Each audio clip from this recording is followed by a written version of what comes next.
Shout out to all my fellow natalists for embracing the Daniel Natal Show.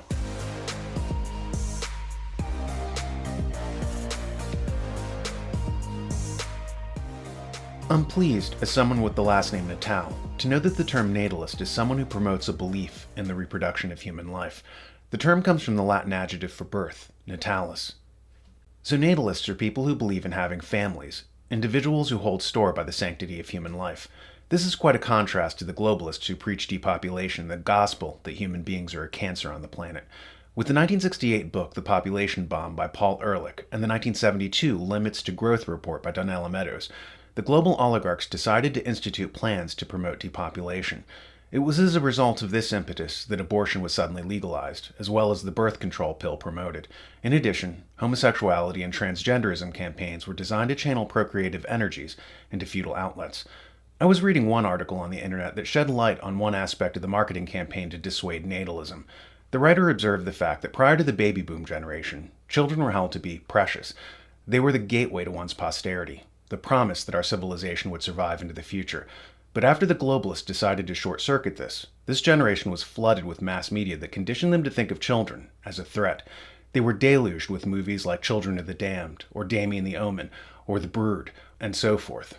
The baby boomers were trained to think that kids are a threat, and to save the planet, one must make the brave decision to kill them.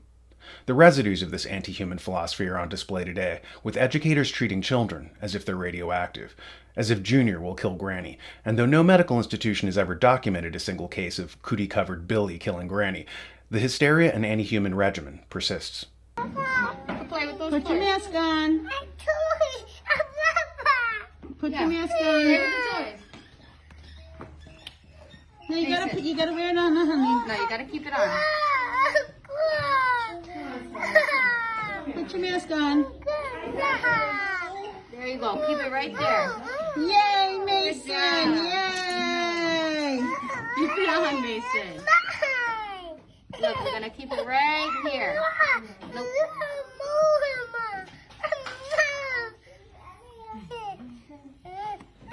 This normalization of child abuse and dehumanization is part and parcel of the larger plan. There are twisted anti-human forces at play whose single-minded goal is genocide, or what they call euphemistically, population reduction. The population of this world was only 3 billion. The intention was to reduce it to 1 billion. Now the population of the world is 7 billion. There will be a need to kill many billions of people, or to starve them to death, or to prevent them from giving birth, in order to reduce the population of this world. This is what is in store for most. For those who will suffer and die, there will be the peace of the grave.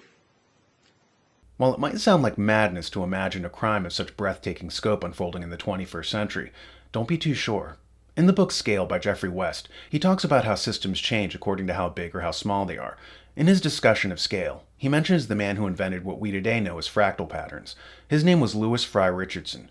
Richardson discovered exponential change when he studied war across the centuries. He noticed that with each new century, death from war escalated by a larger order of magnitude.